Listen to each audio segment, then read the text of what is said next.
Je t'ai jamais demandé d'où venait la télécommande.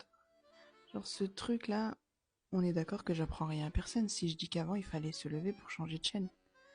Truc inacceptable aujourd'hui. Donc la première télécommande a été inventée en 1950 par la marque Zenith. La télécommande s'appelait Lazy Bones.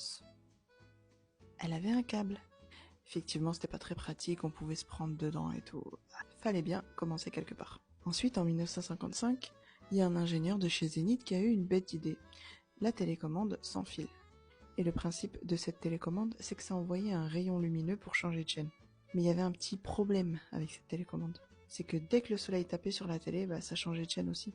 Fallait encore travailler là-dessus. Ensuite, ils ont eu une autre idée. En 1956, un autre ingénieur est venu et il a dit « Moi, je vais régler le problème ».